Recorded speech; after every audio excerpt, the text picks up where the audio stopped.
Hey guys, welcome back to the channel. We have a little Jeep Renegade, got an autel, good, autel.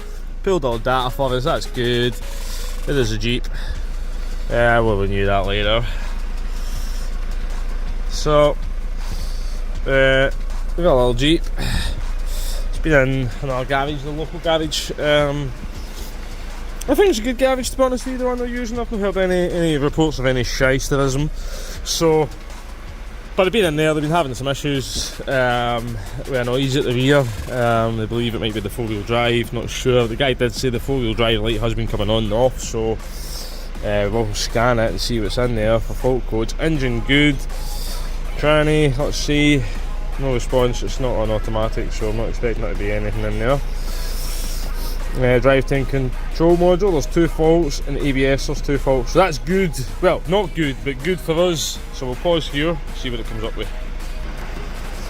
So it indeed does have some drivetrain faults. So it's saying that there's a fault with the motor, system internal failure.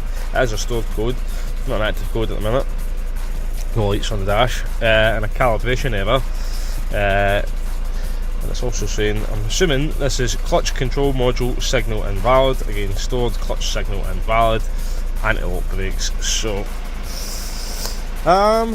could be the pedal, could be the clutch pedal, or it could be something to do with this rear diff. We will need to look into those faults.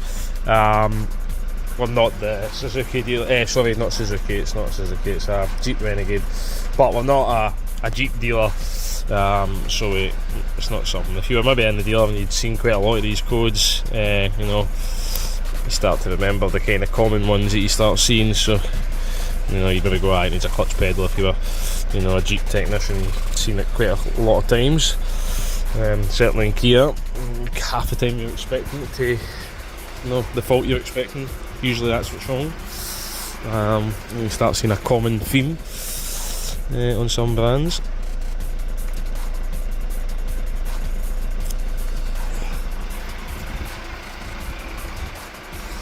So, although there's these faults in here, these might actually be nothing to do with the actual fault in the car. We'll save them all anyway, it means we've got a copy of it, and then we can start to look in to see what those ones are. So we'll just email this on to myself just now.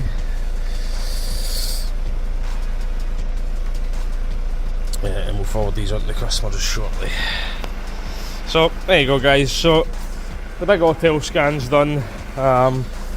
And we'll check it underneath the bonnet as well before we do anything. Then we'll get it on the lift. We'll have a wee sweep up there.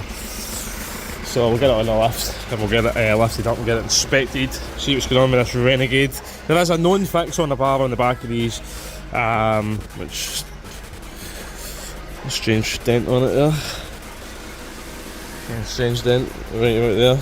Like it's dented for the inside out, to be honest.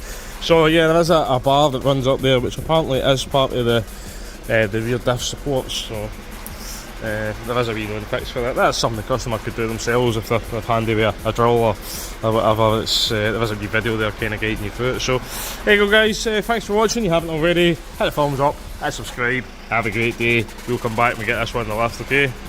Right guys, so all the faults have cleared out. We do have a PDF copy of it, so we've saved a copy of it. So we've got it there.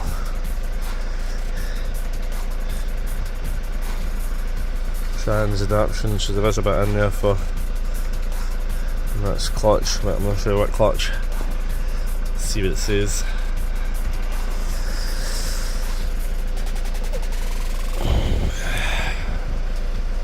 Right, engine control module function, likes it. Right, we'll come back to the machine if we need to. So we'll just sit big autel, do it a minute. We'll get this bad boy in the lift. So Jeep Renegade, it's in for a noise, knocking noise at the rear. Customer says it's there in 2-wheel drive, but goes away when he puts it into 4-wheel drive. Now the front discs, they look okay for here, but they are well worn. I've not found any play in the ball joints. The spring as well looks in good condition and looks intact. So I will pause here and just show you the front suspension arm bushes. Right, so there's no play in any of the ball joints, so there seems to be a little bit of play just in this steering arm here. If you look at this bush here, but it's completely split. Right, So that's knackered, that needs done. The actual glue is starting to go on it. So that needs done. That could for sure be causing some noises moving about on the collar of the bush. So the centre collar there, the rubber's separated from it. So, and that's your outer collar, and the bush is bonded on there. So, and if you look at the discs on the inside, they're well worn. So I think what's happened is somebody's just put a set of pads in it at some point and reused the discs. I would have probably just recommended pads and discs. It's what I always recommend. So the exhaust flexi as well, you can see, is deteriorated. It's not going to be long until it needs the exhaust flexi done as well, to be honest with you. I'm sure it's broke up here as well. So I don't think it's blown, it's hard to tell with a diesel. Same again, this on that side, they're well worn. Your boot's intact there, and the brake hose looks okay. The pad thickness is okay as well, it's okay on the outside as well. So, and again, the spring on this side, we've not really seen any dramas there, it looks all good. So, pause here and we'll see this bush. Right, so this one, you can just see the bonding's just starting to go on it. So just the glue around about the collar on the outside, and you can see it's starting to split there around about the centre collar where the bolt goes through as well. So there is a little bit of play in that steering arm on this side as well, nothing to write home about. The tyres are getting a bit worn. We will need to put a gauge on them just to see exactly what they are, but they are getting a bit worn. They should be okay for the time being. The rear suspension, we've not found any play in actually the pins, bushes or ball joints here. We will show you something on the rear diff. Just shortly once we put the lift up, you can see it's had the two back arms replaced, so the two trailing arms have been replaced there. So we'll put this lift up now and we'll show you something else we found. Hey guys, so welcome back. So the vehicle's in for rear diff noise. So if we look up here, you can see, right, all these bushes aren't looking the greatest, right? Neither are these are the rear diff ones, right? These ones up here are the diff bushes, right? And these ones are just suspension arm bushes, but those are all needing done. It's got new trailing arms on it, which I've driven this car and I can hear a noise. I can understand why they went for them, to be honest with you, right? But the fault description is the car's going about in two-wheel drive, there's a banging noise, right? If they put it into four-wheel drive, the noise seems to go away. Now, if we come around here and have a little look, right, I've got my red pointy sticker there, right? This is your rear diff, right, here. So, this is your rear diff bush, right, up here. Now, for me, that's knackered, right?